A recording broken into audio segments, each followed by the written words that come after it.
Dear friends, I think we can start now, and I hope that other people who are left behind will hear us, that we are starting and will join us rather sooner than later. So we are ready now to turn to our panel conversation, which will be actually entitled in the same way as our conference is. That's toward a theology of hope for and from Ukraine. And we are blessed with 4 excellent speakers and great people at this panel conversation. Before I introduce my colleagues, let me just share with you 2 brief comments or remarks which were inspired by the speech of Miroslav Marinovich. The first remark is about what gives me hope nowadays in Ukraine, and the second is on how hope works in human life. And Miroslav Marinovich mentioned about Ukrainians of different social origin, social status and ethnic origin, of different faiths and actually of no faith, somehow living out the principles of Catholic social teaching. I think this is what really keeps us going. Where people adhere to these principles, this is where Ukraine survives and keeps going. And this fills me with hope that we will survive and will thrive eventually. And the second, the Ukrainian philosopher Volodymyr Yermolenko, he describes the contemporary Ukraine and Ukrainians by one word. He said this word is despite. So what does he mean by that? That life is possible despite the presence of death. That love is possible despite the presence of hatred. The joy is possible despite the presence of suffering. So you are living in what he means that you are living in a situation when something like love and joy seems to be impossible, but then they are there. And the reality here is deeper than resilience, than just resilience. I think it's a work or even a miracle of hope. It is my conviction that only a person of hope can save and preserve joy in times of trial. And by joy, I mean peace of the heart. A natural reaction from purely human point of view to the horrors of war is anger, rage, even hatred. A natural reaction to the lack of justice in punishing the aggressor is, or could be, bitterness, resentment, disappointment. A natural reaction to the betrayal of allies could be offense and self-victimization. All of this, however, justified and maybe even understandable from a human point of view, will not bring peace to the human heart. So there will be hell within, not peace. And I think that only hope has this power to protect us from this and generate peace within human heart. And I hope that we will discuss, this dynamics of hope in our conversation at this, panel discussion. So let me introduce my colleagues and speakers here who will have up to 8 minutes for each for their contribution, to share their remarks. Then, after they present their remarks, they will have possibility to respond to each other, to question each other if necessary. And finally, we will have Q&A session. So please prepare your questions and comments in advance, and please be succinct in formulating them. So it's my pleasure to, let me first introduce each of you, and then I will give floor one by one. So we have a pleasure to have with us Father Philip Ranches, who is Dean of the Faculty of Theology at the Pontifical Gregorian University, which hosts us today. So Professor Father Ranches, he is professor of dogmatics here, and also invited professor of patristics at the Pontifical Institute Augustinianum. In 2011-17, he also served as director of the Cardinal Bea Center at the Gregorian University, which offers an academic program in Jewish studies and Jewish-Christian dialogue. He is an internationally renowned scholar of Saint Maximus the Confessor. He held professorships at Marquette University in Milwaukee, and Georgetown University in Washington, D.C., and is frequently invited as a lecturer throughout the world. His publications are devoted to theological anthropology of the fathers, theology of grace, and theology of the Jewish-Christian relationship. So welcome, Father Ranches. Professor Ingeborg Gabriel, she is Professor Emerita at the University of Vienna at the Faculty of Roman Catholic Theology. Before her academic career, she worked with the United Nations Development Program in the US and in Asia. She has published widely on Catholic social teaching, ethics and human rights, economic and ecological ethics, with a special interest in ecumenism and interreligious dialogue. Professor Gabriel has served as director of Justice and Peace Austria in 2006-2016, and Vice President of Justice and Peace Europe in 2013-2019, as well as Special Representative to the Organization of Security and Cooperation in Europe in 2017-19. Welcome, Professor Gabriel. Professor Clement Sedmak is Director of the Nanovic Institute for European Studies at the University of Notre Dame. He is also a professor of social ethics in the Keough School of Global Affairs. He is a concurrent professor of theology in the Department of Theology at the University of Notre Dame. A native Austrian, before coming to Notre Dame, Professor Sedmak was professor for moral and social theology at King's College, London. His research interests include social ethics, the Catholic social tradition, and issues of poverty and justice. Welcome, Clemens, at this panel and conference. Sean Patrick Lovett, from 1977 till 2020, director of the English program of Vatican Radio, who worked with five popes. He is communication and media consultant. As professor of communications at the Pontifical Gregorian University, he teaches courses in radio and TV production, as well as paralinguistics and creativity. As professor of communications and media studies at Rome Study Abroad program, he provides specialized courses in Italian-style communications and media that examine the connections between art, architecture, and Italian history. As vice president of the Center for Research and Communication, he provides media workshops and communications training sessions throughout the world, including Ukraine. We are most grateful for that, Sean Patrick. Most recently in Tanzania, Ethiopia, Liberia, Zambia, Mauritius, Burkina Faso, South Africa, and the Philippines. Welcome at this panel as well. So we are, I think, perfectly ready to begin, and it's my pleasure to invite for his word Professor Father Ranches. Please.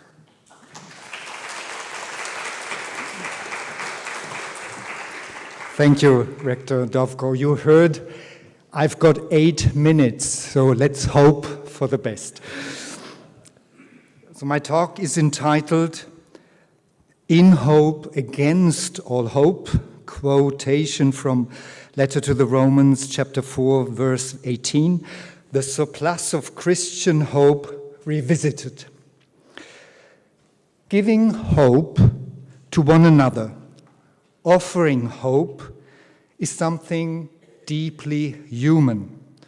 Giving hope is something that lovers do.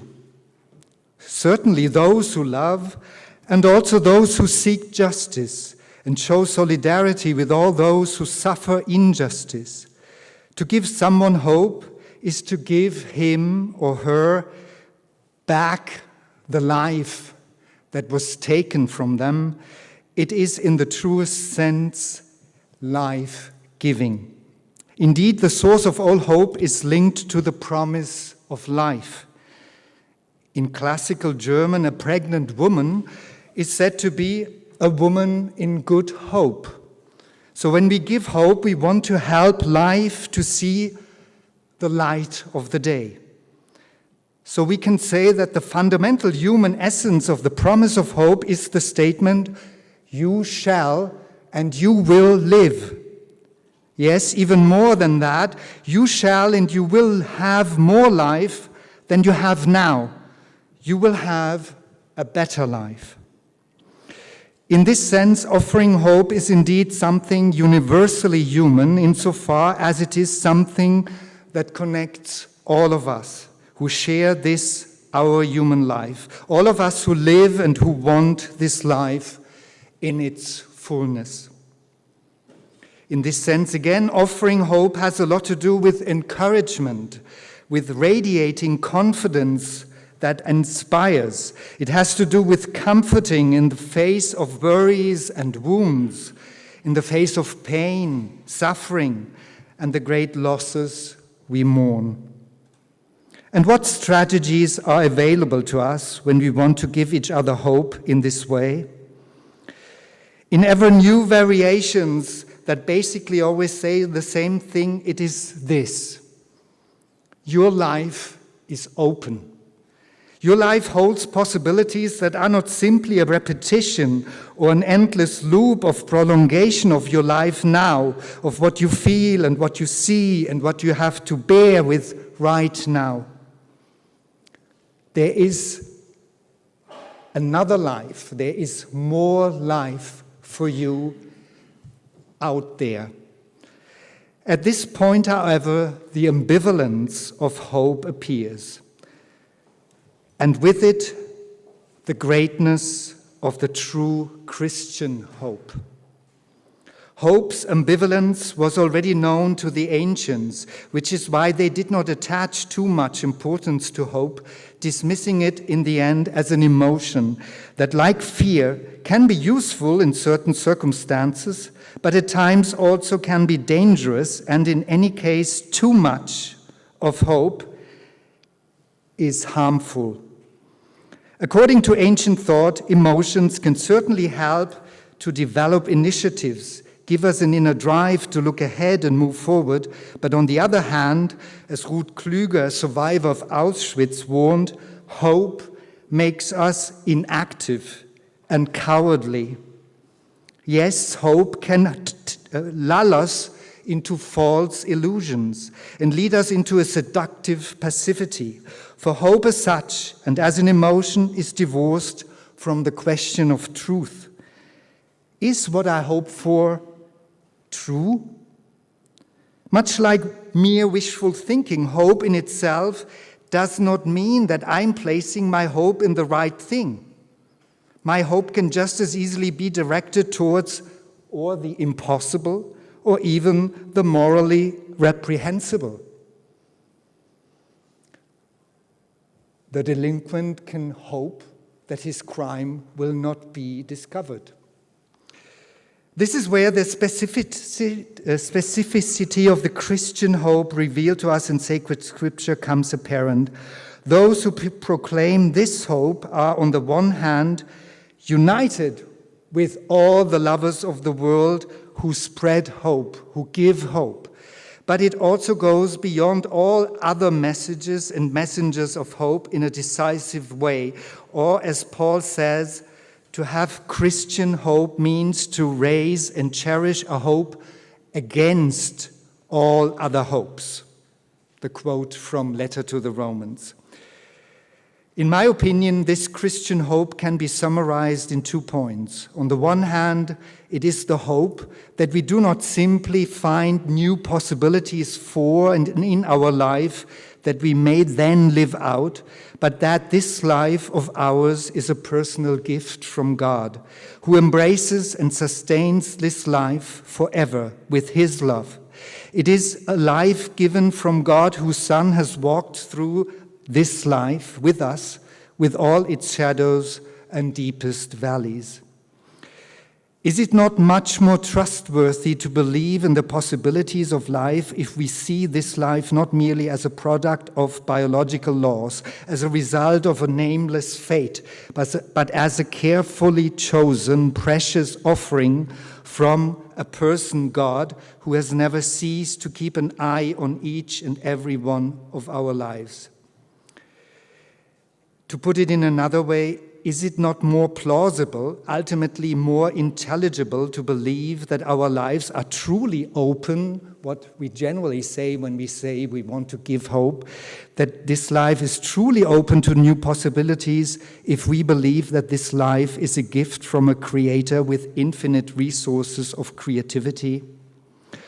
And moreover, and this became very apparent in the first part of our meeting tonight, it is the awareness given to us by the resurrection of Jesus Christ that life is not simply open to new other possibilities, but that this life has a purpose. It is directed towards the fullness of life in God. It is directed toward eternal life with God in love and freedom. I want to conclude with a bit of biblical patristic exegesis. You know, the text in Greek, hope, in hope against all hope, is a very, let's say, debatable translation of two prepositions that we have in Greek here. And one is para, with accusative, the accusative case, and the other is with epi, with dative case.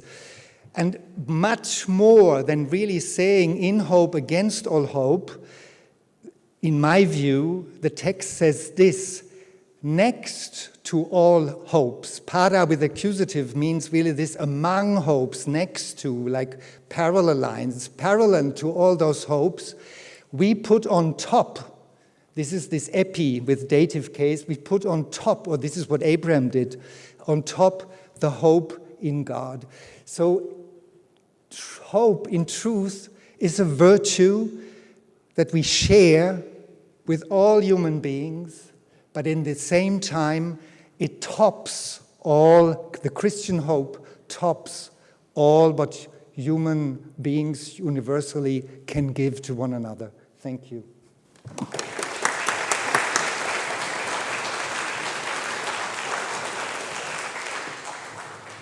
Thank you so much for your rich really contribution, where you emphasized that this promise or statement of hope that life is open for new possibilities, for the fullness of life ultimately in God, and that the future is not just prolongation of the present, that there could be more lives there.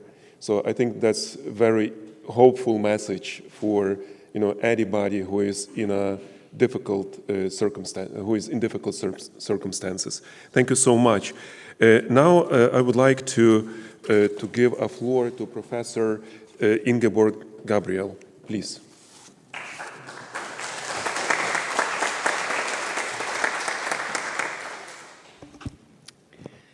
Your Beatitude, dear friends from Ukraine and colleagues and students here. First, let me heartily thank you for this invitation. It is an honor and pleasure to meet you again. I also want to express right in the beginning my genuine and deeply felt gratitude and admiration for the truly impressive persistence of the academic team of the Catholic University in Lvov, colleagues continuing their work and raising their voice under immensely difficult circumstances. This in itself is a sign of hope from Ukraine. I have also to admit, and I have the honor not for the first time to speak in front of this group, that I'm always afraid a bit to come out like one of the friends of Job, who despite his goodwill spoke besides the point. And if I do so, please forgive me. Hope is not only for this whole year, but actually also a political, as a personal and ethical question in these times. And I'm convinced it is so not only for Ukraine, but also for the whole of Europe and for a world which seems to be tumbling in many ways.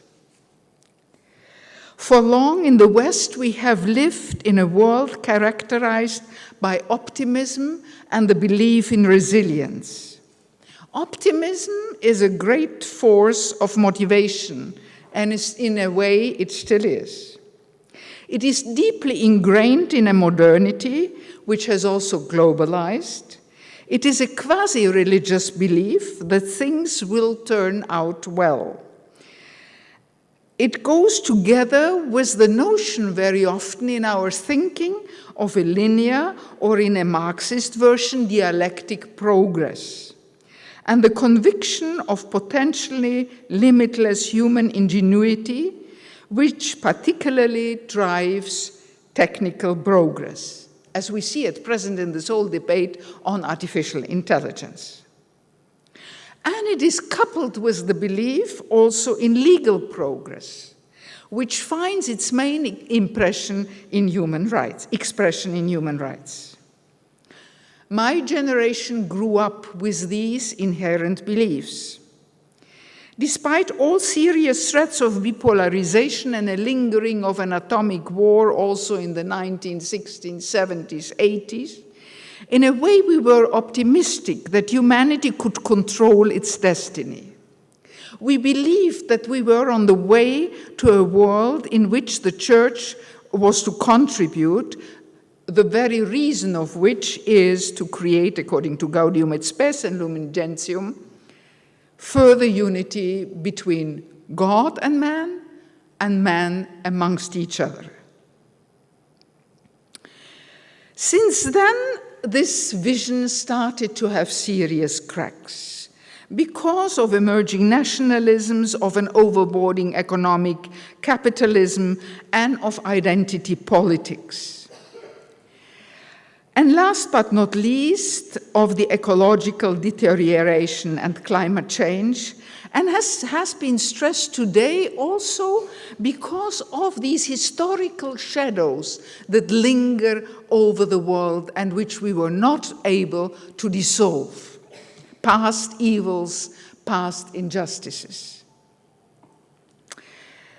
Thus, today the future of the hypothesis of progress proclaimed by Enlightenment philosophy, by the way, a secularized Christian belief, that the world may become an earthly paradise seems to be imploding.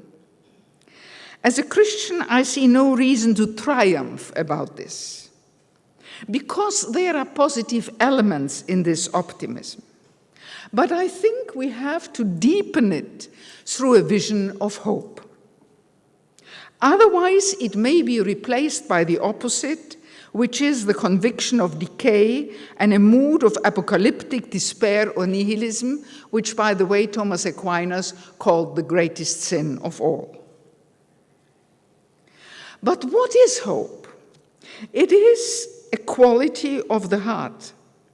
Hope, together with faith and love, is a theological virtue. Thomas Aquinas has 4 criteria for it. He says it must be directed towards the good, it is in the future, it is uncertain, and it must be measured by concrete possibilities. So it is realistic. This seems somewhat banal, but I think it's still a good framework, and it echoes considerable wisdom.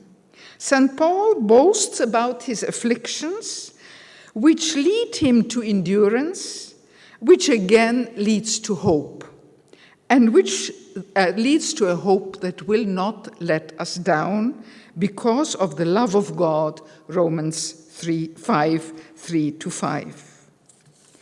So the difference here is that it's a dynamical, personal process which leads to convictions that help us to overcome evil. It strengthens even in the face of adversities. The Christian realism combined with it connects here and now with the vision of God's final justice in his kingdom. But it knows that in the here and now there are also always limits and difficulties to be overcome. When I say this, I have in front of my inner eye a chronicle I once read from the monastery in Bavaria of Niederaltaich, whom some of you may know, which was founded in the 8th century in a frontier region. For several hundred years, it was exposed to raids from various tribes. Buildings were burnt down, monks killed and sent away naked, etc. However, it was built up again and again, also after secularization and the closure under Nazism. And it is now a center for dialogue with orthodoxy. For me, it is a monument of resilience based on Christian hope. What does that mean for Ukraine and for all of us at the present time? The first thing is we understand that if one member suffers, all the others also suffer, that we are interdependent. We also are sure in this Christian hope that it can increase the resilience in our societies, that it's really an essential part of our social presence at the moment. It goes hand in hand with a theological dictum I particularly love, bonum diffusivum sui, the good spreads and will prevail, even if sometimes we do not know how and where and when. This is an act of paschal faith. According to Charles Bégu, what astonishes God most is not faith and love, but hope. I would not pit one against the other. Hope doesn't come by itself. It's always also together with faith and with love. But I would believe, as Bégu does, that it can be cultivated by our actions as pilgrims of hope. And as Gaudium et Spes states, for which joy and hope are the two pillars, is that the future of humanity lies in the hands of those who are strong enough to provide coming generations with reasons for living and hope. And I think this is a momentum not only for Ukraine, but for all of us. Thank you for your attention.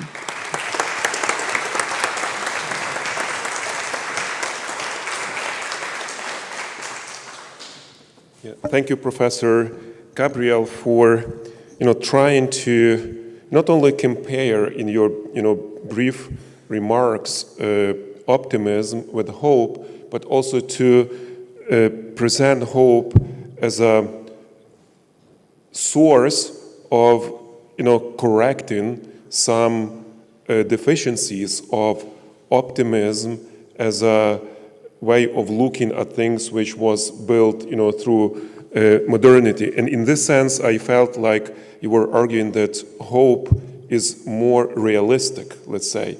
It acknowledges these shadows, what you called injustices, and tries, but it's important that it gives strength. It instills strength to overcome them, to go beyond them, not to give them final word. Thank you so much for your contribution. Now it's my pleasure to invite here Professor Clemens Sedmak for his remarks. Please. 8 minutes are yours. 8 minutes max.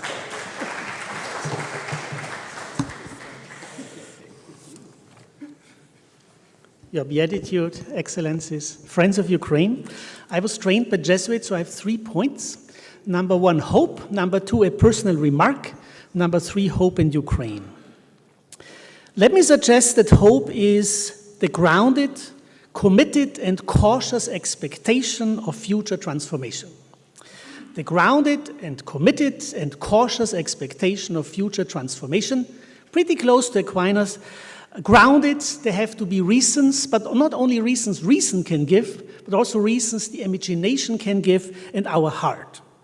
Committed, there is a persistence and an action guiding element to hope.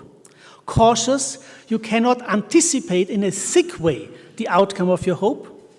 Expectation, there's a longing of the whole person for some change. Future, it is not yet there, but already in some way present in our times. And transformation, things become different and new. There is new philosophy about transformative experiences. Laurie Ann Paul talks about that quite a bit, and she sees transformative experiences in two dimensions. You see the world in a new light, which she calls epistemic transformation, and you see your place in the world in a new light, which she calls agent transformation. When we believe in the full transformation yet to come, we see the present differently. Brother Lawrence in the 17th century famously said, "In the winter, seeing a tree stripped of its leaves, and considering that within a little time the leaves would be renewed, he received the high view of God's providence and God's power." We see the world differently if we expect transformation. So, hope is the grounded, committed, and cautious expectation of future transformation, and this expectation is in itself transformative. I'm at 2 minutes, 6 seconds, Taras. My personal remark is the following. 5 years ago, we have lost our youngest child. He was 15 years old and ended his life. The pain will never heal, but this pain could become the source of healing and fruitfulness. Losing a loved one is, sadly, an experience many of our Ukrainian friends had to make and have to make. What gives us hope? Our hope is the grounded and committed and cautious expectation of future transformation is threefold. We hope that life will become less unbearable as time passes. We hope that there is an eschatological horizon of eternal life and fullness to come. And we hope that there is transformation and fruitfulness already now. Losing a child transforms your place in the world and the way you see the world. We could call these three hopes the ordinary hope, our life right now, the eschatological hope, life to come, and the transformative hope, the transformation that we experience through the pain and the hope that comes with it. The pain will not heal. The loss is irreversible. And there is hope, but the pain will not heal. You may remember the movie Shadowlands, where at the very end, C.S. Lewis, played by Sir Anthony Hopkins, thinks about the loss of his beloved spouse. And he says, the joy then is part of the pain now, and the pain now will be part of the joy then. And that's how we very much feel about our son. The joy of having had, in gratitude, 15 years with him, and the joy of anticipating life to come is part of our pain now. And the pain that makes us humble and rethink our priorities will be part of the joy then. Thirdly, hope and Ukraine. Ukraine is experiencing a profound call to sainthood.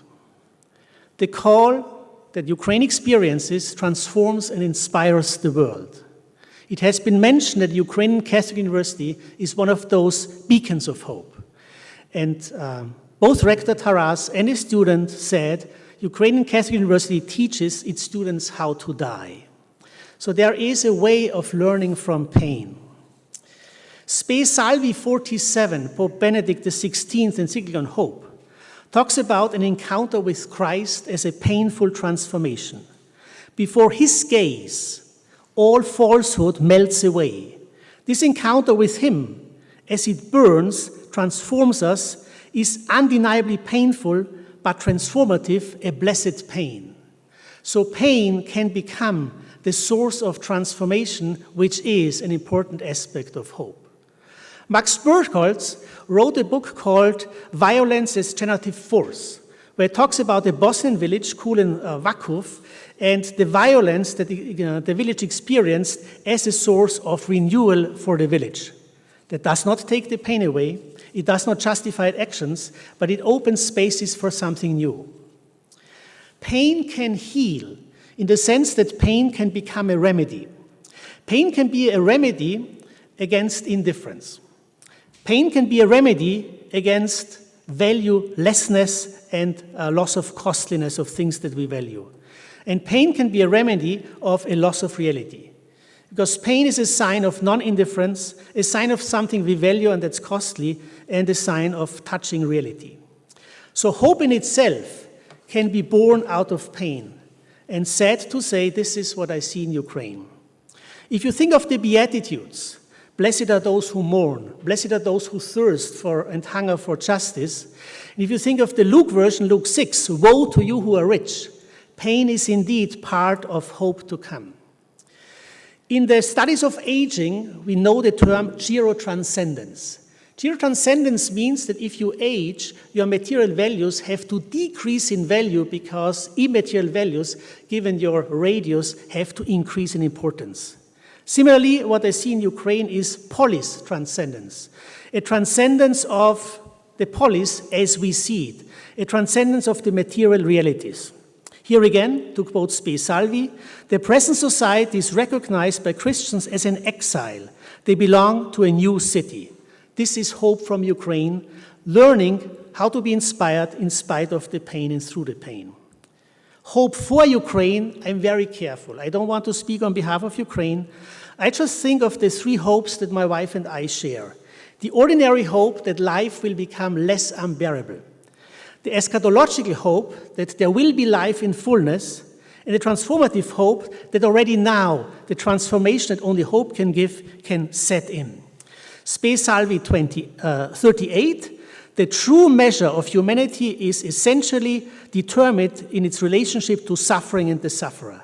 And this is where we have so much to learn from Ukraine, and this may also be a source of hope for Ukraine. Hope is the grounded, committed, and cautious expectation of future transformation, and we are grateful that we can learn from Ukraine. 8 minutes, 1 second.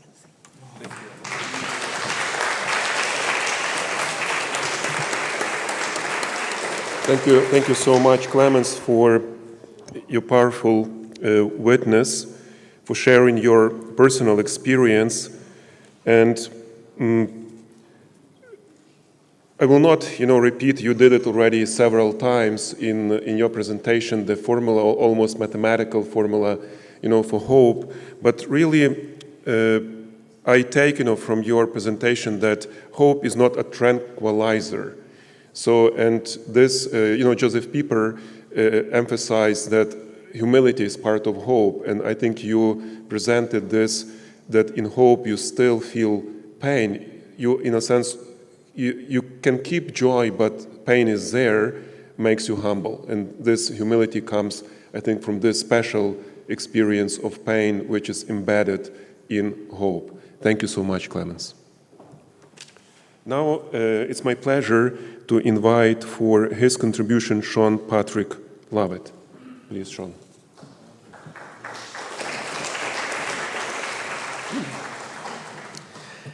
May I just thank you for being here?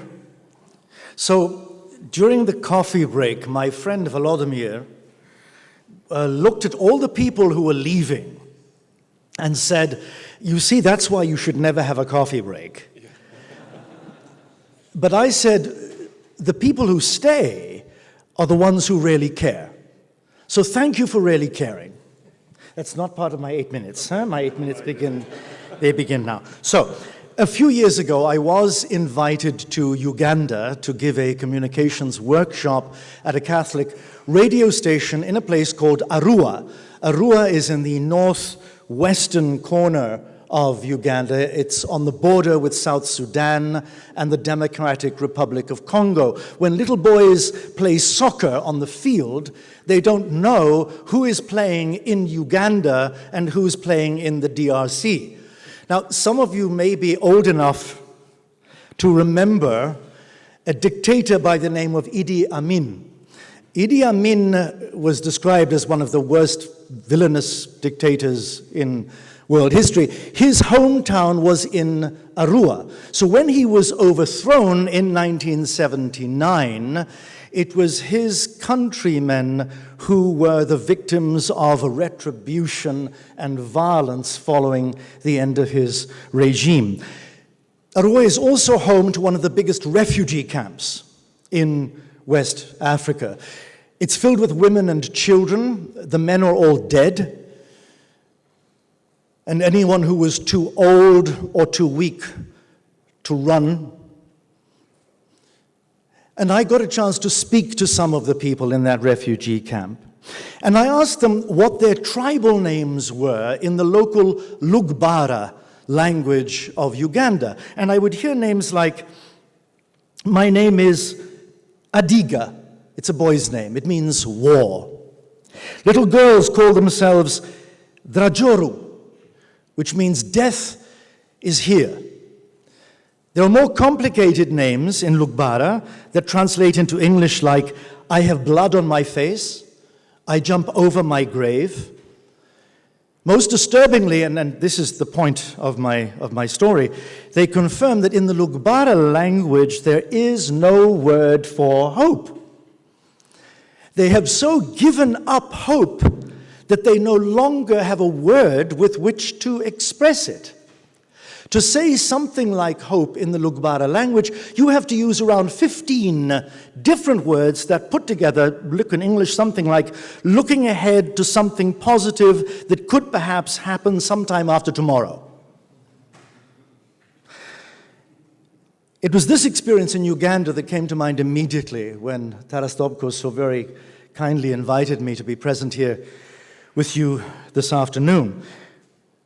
And that's the reason why I chose to call this reflection another word for hope. Because I'm not a theologian, I am a journalist. That's what my profile says on my social media accounts. Words are my world and they are my work. They constantly remind me of their power to create and to destroy, to provide context and comprehension, to shape and perceive our reality, to influence our thoughts and our emotions, and ultimately our actions. And so to be true to the topic of this conference this afternoon, I had to come up with another word for hope that would fulfill all of these needs. I didn't use ChatGPT, I promise, and I'm Irish Catholic, so I'm not allowed to lie or use ChatGPT. So the words that I will offer you they're all synonyms that come from my own reflection. If you hear one that resonates with you, put up your hand, a different word for hope. So, how about dreaming, planning, wishing? Do you have hands? Anticipating, desiring something. Hope is an aspiration, an expectation, a longing. I have to change my glasses. An optimism. Hope is a promise. It's a light at the end of the tunnel. Or as they say in Lugbara, it's looking ahead to something positive that could perhaps happen sometime after tomorrow. Or maybe it's a combination of all of the above, which is why we're here to talk about it today. As a communicator, I have to think not just in terms of words, I have to think in terms of images. So how do we imagine hope as an image? As a flower growing in the desert? How about the smiling face of a child? A ray of sunlight bursting through the clouds? A key in a rusty lock? A bridge over troubled waters? Thank you, Simon and Garfunkel. Personally, I like the image of a door opening at the end of a darkened room. I also like the image that's been on my social media account for the past 10 years. It's a picture taken by one of my Ukrainian students. It's a picture of me teaching my very first journalism class at the Ukrainian Catholic University in Lvov, back in 2013, I think. The tragic irony is that my lecture was based on my experiences as a war correspondent in the Middle East in the 1980s, and I remember a question posed by one of my students. She asked, as a journalist, she asked, How do you deal with war weariness and audience fatigue? I didn't have an answer then, and I still don't have one now, except the fact of being here this afternoon with you, to keep talking about it, never to give up hope, offering insights, perspectives, experiences. I went back to Ukraine in 2014. It was right after the Revolution of Dignity in February. I listened to my jubilant students talking about their experience during the Maidan protests. There were pictures plastered all over the university residence of them waving blue and yellow flags. I think that's when I first fell in love with Uku. The first year I taught there, I had 2 translators. The second year I had 1. After that, I didn't need one, because my students had understood that, like it or not, English is the universal language, and they were determined they had to know it. So when I think of hope, I don't actually think of something linguistic or conceptual or, theological. I don't think of a word or an image at all. I think of hope as the name and the face of my students. Oleksiy Kovalenko, Ostap Yarish, 2 brilliant young journalists at the Voice of America until they were recently made redundant by an executive order after years of dedicated work in honest and authentic journalism. I think of Artur Kornienko, who sends me pictures of himself in his battle fatigues, fighting on the front line. Nadia Stepanchenko, who works with people with extreme and severe intellectual disabilities. Them and hundreds more like them are my hope. I want to conclude by returning briefly to Arua in Uganda, which I did last year. The names there are slowly changing. I met a little boy named Akio, which means joy. A little girl called Leta, which means love. I also spoke to some young children who are refugees in the endless war in South Sudan. They wanted to know where I was from. And when I told them I was from Rome, they knew immediately. They said, that's where the Pope lives. And they asked me if I ever meet the Pope to remind him never to stop talking about them. Because whenever he does, they said, we feel less invisible. So let's keep talking. Whatever words we choose to describe hope, let's keep hope alive and visible. Let's focus on that light coming from the open door at the end of that darkened room. Thank you for being here.